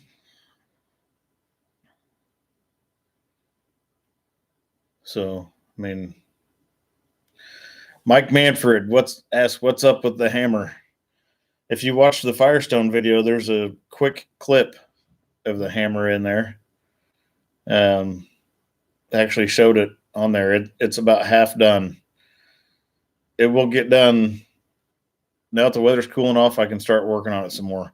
I wasn't going to be welding on that thing 8 or 10 hours a day when it was 110 degrees outside. Richard Savalio put a belt fed on that rig and come to work with me in Chicago. King 2042 said guns are rarer than hen's teeth here in England. Rambozo Clown 50 BMG, go big or go home. I don't have a 50. If I had, if that Tadano was mine, I would paint the carrier like desert tan or olive drab, and I would paint the boom where it looked like an ICBM, and I'd just drive around making people think that I was carrying an ICBM around town.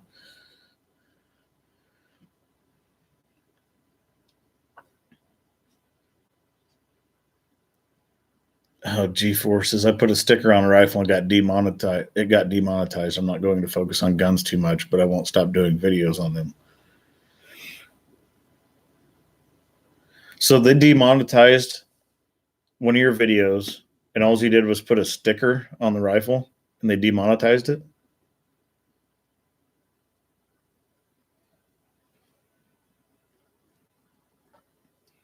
That's a little harsh, I think.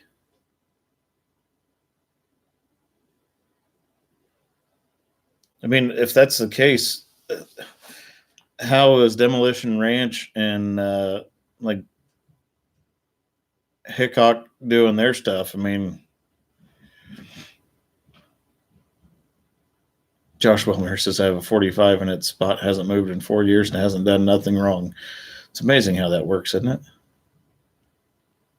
So all those channels are demonetized? I guess that's why, Off the Ranch is in existence. He kind of saw that coming, so at least he had the wherewithal to start another channel. But I would really hate to put a video on here and just have them demonetize my channel over one outing at the gun range. I guess they would just probably demonetize the video.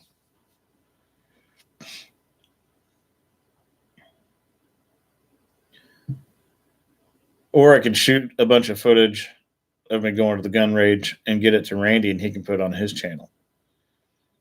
And then you guys would have to go subscribe to G4 Outdoors to watch it. Or if Randy and Andy had just called me to go to the gun range with them. Randy. Just throwing that out there.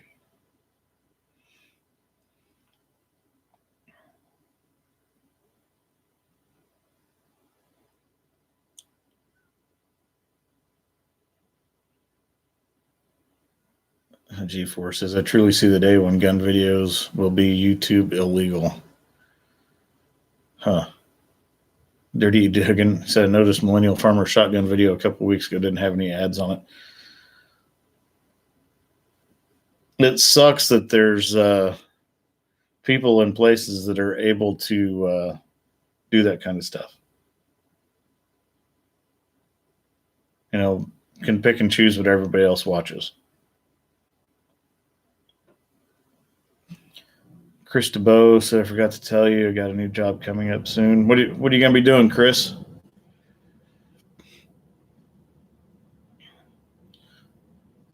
I guess if we kept traveling down this gun conversation, though, it would probably turn into politics pretty quick.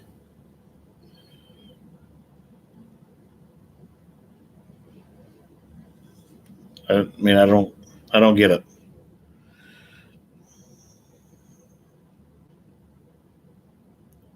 Rich Savalio said, oh, it's like me losing my Facebook because I was reported. And Rich, as far as I know, you have been in Facebook jail more than anybody I know. Oh, Chris is going to work for the Hartford Fire Department. Well, congrats on that.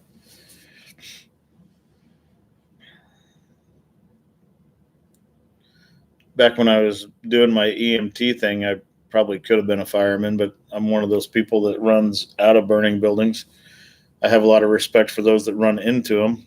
However, I could not be one of those people.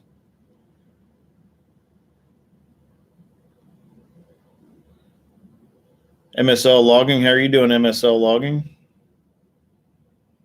This is better late than never. How are you doing? I'm doing good. Hope you're doing well.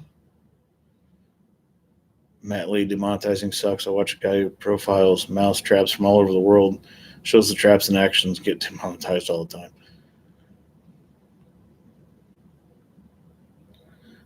I don't get that. I mean,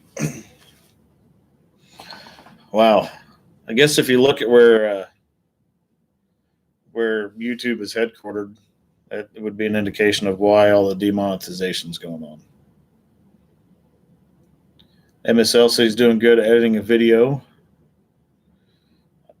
Once I get this whole kitchen project done, I'll be doing some more editing. Dale Whitehead asks, are you going to be doing anything on the new KCI? I'm not sure if we'll be involved in any of that or not. It just depends. I mean, they're going to have a lot of cranes on that project. I'm not sure if we'll get called to go down there and do anything with it or not. If something were to happen where I'm working, that's probably where I would end up. That's 45 minutes from home, and it's going to be like a 6 or 7 year project, I think.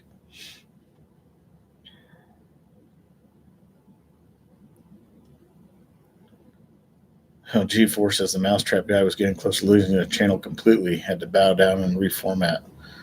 That sucks.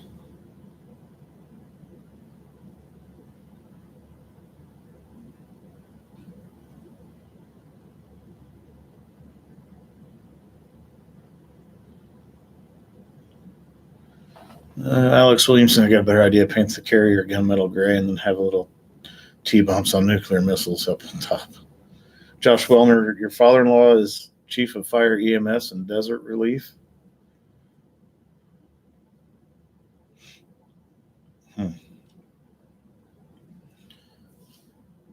Yeah, I wouldn't make a very good fireman. If my house catches on fire, everybody better be within arm's reach because I'm grabbing them and going for the door.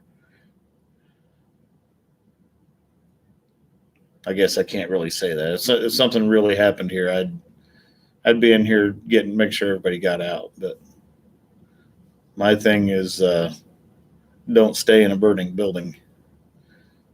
Just like I don't get in the ocean. My self-preservation gene is pretty strong.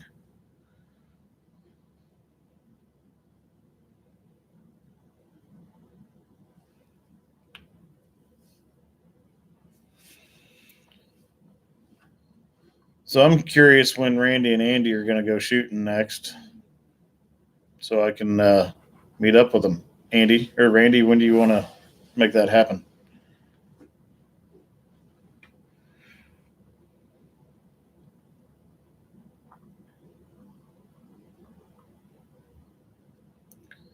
Matt DJ, how are you doing? Says just asking anybody to work with Smith Erectors out of Markle, Indiana. I have not. Never heard of them, actually.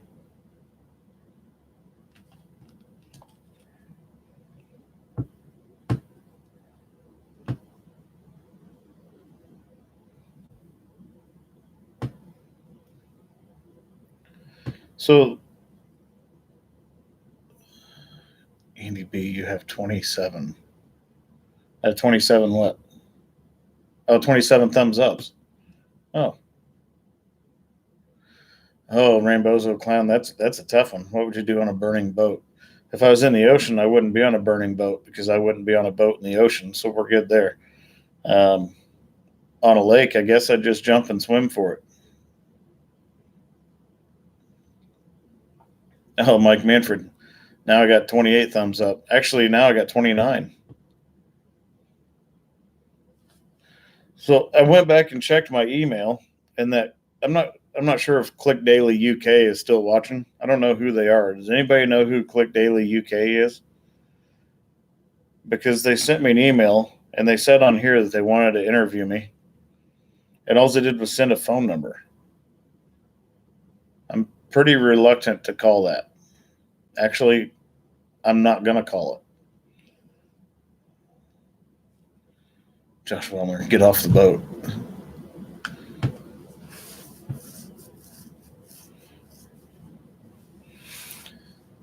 Well, if you don't get on the boat on the ocean, you don't have to worry about the fire on the boat.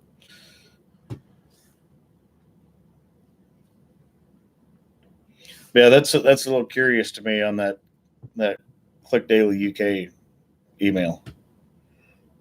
I don't get it. There's no name associated with it. There's no nothing.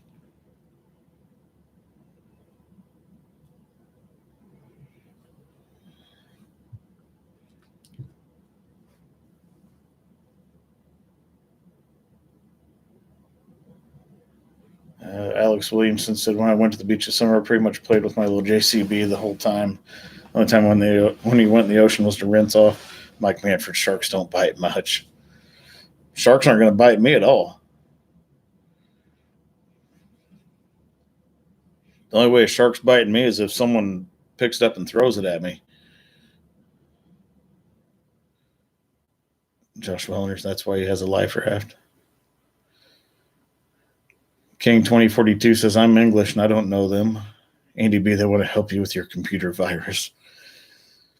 Oh, yeah, those people. No thanks.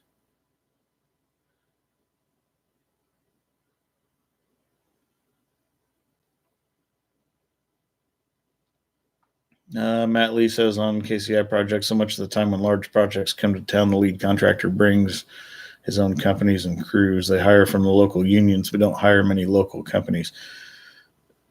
Sometimes on those big jobs, they'll have something come in that, they can't get it unloaded or placed or whatever, but that project's big enough. It's going to have a lot of big cranes on it.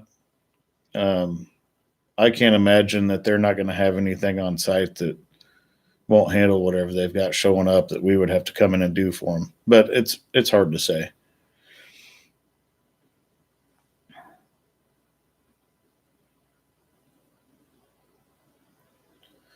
I'm going to have to research that channel, though, that Click Daily UK channel, and see what they got going on there.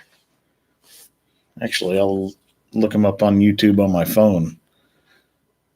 If they're not what they are leading themselves to be, then I guess we'll just expose them real quick.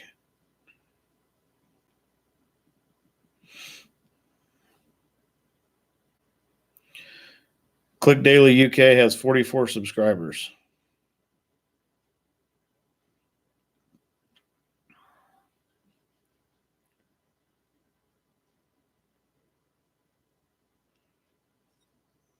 They've only been around for a few weeks. They've got some videos. I mean, it's just like a news channel, basically.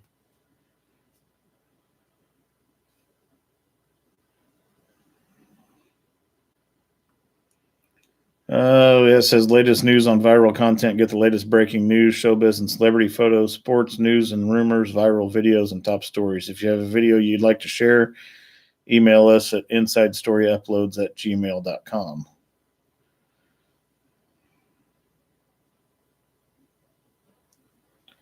Yeah, I think I'm good. No need to call them. Alex Williamson, Blind Adventure said, I'll be right back. I'm going to go check out this Click Daily UK. Andy B said, if anybody needs a tower crane, come to Nashville. I counted 11 of them yesterday, all downtown. We drove through Nashville on our way to Florida, and there's a lot of big cranes down there, a lot of tower cranes sticking up in the air. There's a lot of work going on in the Nashville area. And Centennial Park was a pretty neat park. So if anybody's traveling through the Nashville area, swing in Centennial Park and check it out. Mike Manford, don't waste your time on them. Yeah, I'm not going to. I won't be calling Click Daily UK.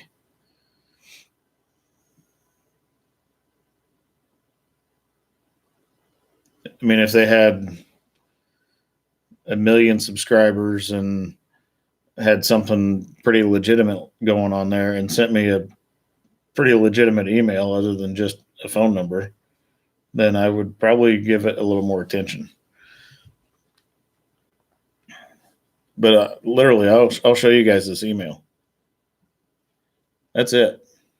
Can you see that, all that white that's on there? That's the email with a phone number at the top of it that you probably can't see there.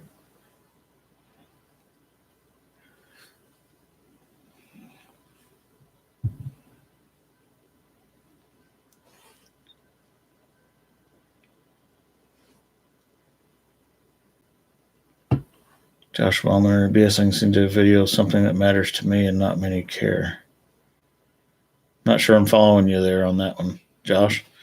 Alex Williamson said there's no information available online for this page, so it was probably a scam. I mean, they've got a YouTube channel with 700 subscribers on it.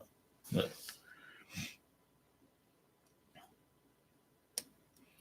it probably wasn't a scam. What it was is they were wanting to come on and talk about something, and so they come onto a live stream, and then it makes us talk about it like we are right now. And then people go and look at their channel, and if 1 out of 10 subscribes, and they picked up a few subscribers.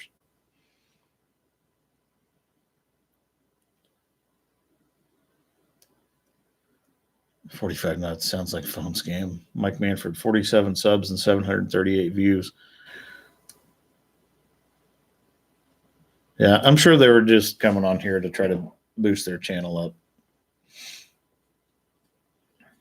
Which, I mean, I'm okay with. I don't mind someone coming on here to, as long as they're being respectful and I don't mind someone coming on here to help build their channel and maybe attract some attention to their channel.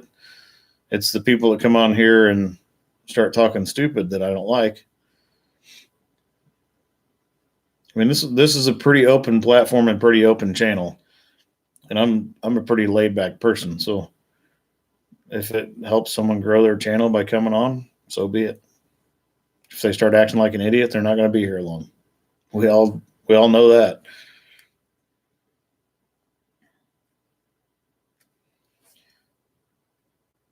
I don't have time for little games, and I'm not going to subject you guys to it. If you want to watch a bunch of 9-year-olds act like idiots, go to PewDiePie.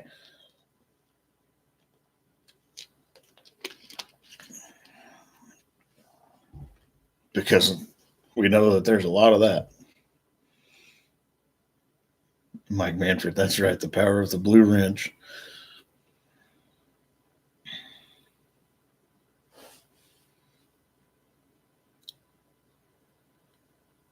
I just missed Matt's comment. Said the Googler makes him look like a tabloid outfit. Doesn't look like our kind of crowd.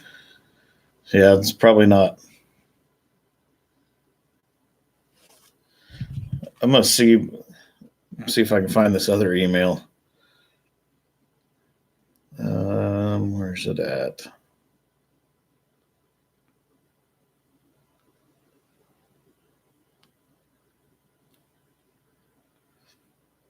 So this is an email I got just a while back. It starts out, says, "Hi, dear. We're glad to get your information posted on YouTube and really like your videos. So we would like to take this opportunity to introduce our company and products with hope that we may work together in future. This is Tracy from," I'm not going to name their company, "which is specializing in manufacture for many years. We're looking for YouTubers for collaboration who could make videos with our product and post it in YouTube and Facebook. According to your information posted on YouTube, we'd like to introduce product," which they name their product, "but we will send it to you for free. If you want to know more details, please check on our official website, or you have other requirements to contact us. We hope to take at least one video and 3 pictures. Do you have Instagram? If you have, we hope you can post it too. We hope that you can give us the original videos and pictures. Are you interested in this cooperation?" Heck no, I'm not interested in that. No, you can keep your crappy products. I'm not going to review them on here. If I actually do a review on something on this channel, it's going to be something that I use a lot, and I'm going to give you guys an honest opinion of it. So just know if I ever pop a video up that says, hey, this is a product review, it's probably something that I use and would think that other people would find it very useful, and that's a good product. Yeah. As soon as I started reading that email when they sent it to me, I was like, yeah, I'm not really interested in that. I didn't figure you guys would be interested in watching that.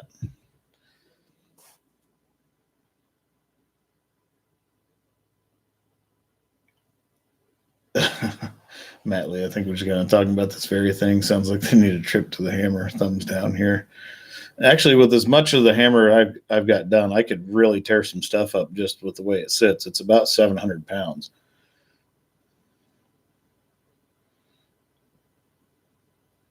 Mike Manford, do they even deal in the trades?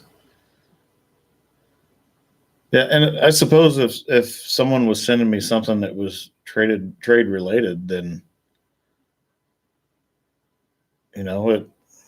maybe I would throw something around with that. But 45 nuts, I just call it a DeWalt cordless chainsaw, a toy.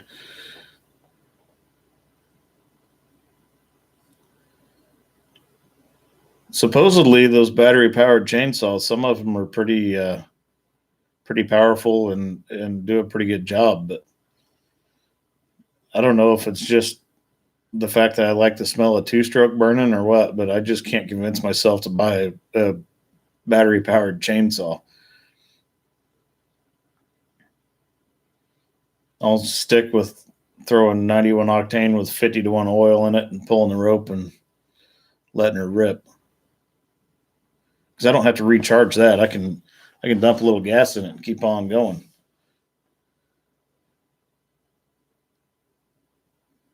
Andy B, if we wanted a job, we would sell Logger Wade pink T-shirts. Andy B, is that the one you were talking about earlier that's turned into an infomercial? Because I haven't watched much of Logger Wade stuff lately. I honestly haven't watched much of anybody's stuff lately. I've been too busy doing other stuff.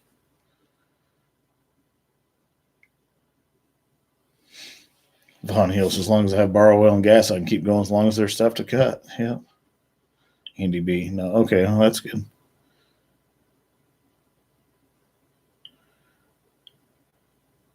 Von Heels, you eventually run out of batteries. True story.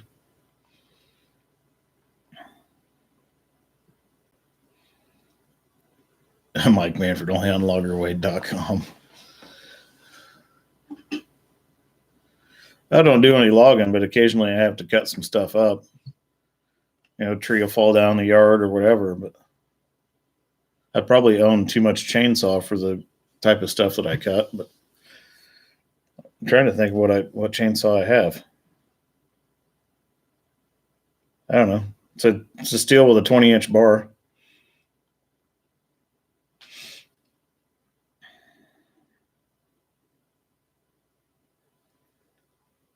Von Hill said, also in my experience, battery-powered things tend to eventually overheat if you're trying to do real work with them. That's a fact. Then you're stuck staring at it, waiting for it to decide to let you go back to work. I'm not convinced on electric cars either. I mean, sooner or later, the battery in this is going to go bad. Sooner or later, the battery in your electric car is going to go bad. And then not only that, but the batteries in these electronics and electric cars are made with lithium. And lithium mining is some of the nastiest mining on the planet.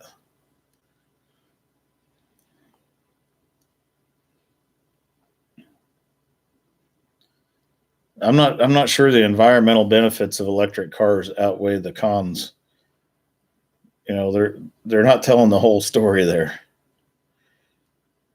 Matt Lee, not to mention getting the neighborhood up early in the morning with it.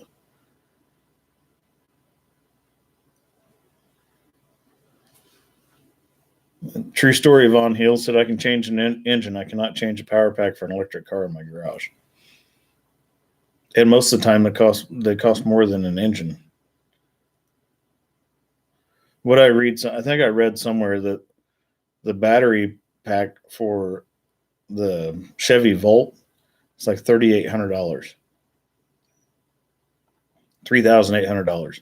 If it had a 4-cylinder, just a standard run-of-the-mill 4-cylinder in it, you could probably source that from a junkyard for about $600 all day long.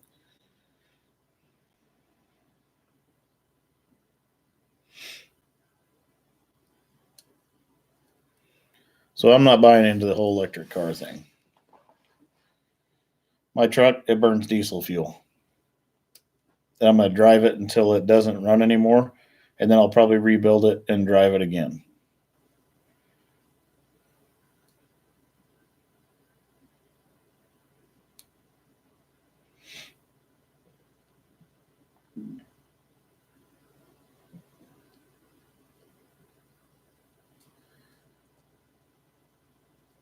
Mike Manfred said Dan can get 350 for like 700. I'm not following that. Maybe I missed something there, but Von Hill's a lot of VW 2.0 engines are about 300 from a junkyard with about 60,000 on them. Josh Wellner brings up a good point. He says, I think they can't be recycled also. I'm not sure. I don't know how that works. I'll just keep burning dead dinosaurs. Sooner or later, we might run out, and then I'll just start burning soy oil or something. Oh, Mike Manfred, Chevy 350 for 700.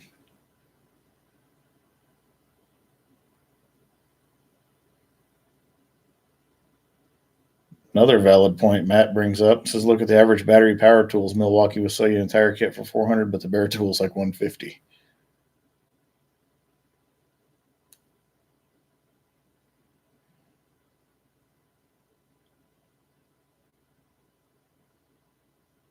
Andy B says, I don't want to be in a wreck in a battery car. I don't know if any of you guys watch BattleBots, but I watch it, and every now and then when those lithium batteries go, I mean, they do some damage. They burn hot, and the fumes that come out of them, holy smokes. I guess it'll incapacitate a person and kill them in pretty short order.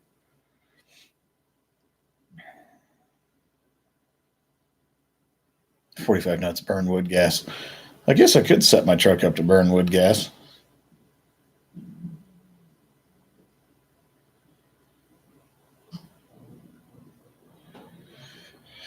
Well, everyone, we have hit the 2-hour mark on the old live stream.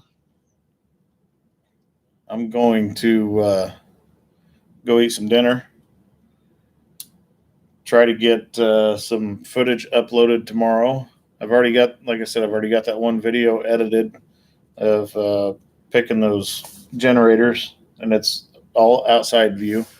So I'll do another follow-up video at some point where we're showing the outside and the inside view. Mike Manfred said I had a friend get in a crash with a hybrid and got burned by the battery pack. That'd be bad. That lithium, I think it'll go up as soon as it's exposed to air. Also, I will update everybody and let you guys know how the tower job goes, and we'll see what kind of footage we get from that. So, anyway, thanks everybody for tuning in. Thanks for supporting the channel. I appreciate each and every one of you. John Z, how are you doing? Says hello, enjoyed some of the great conversations here. Thanks for being there. But I appreciate all the support you guys give me on this channel. And, Matt Lee, if you want to shoot me an email, we'll see if we can get you in front of the crane in real life at some point. But with all that, you guys keep me humble. You guys have a safe week. Again, I appreciate all of you. With that, To the Top Crane is out.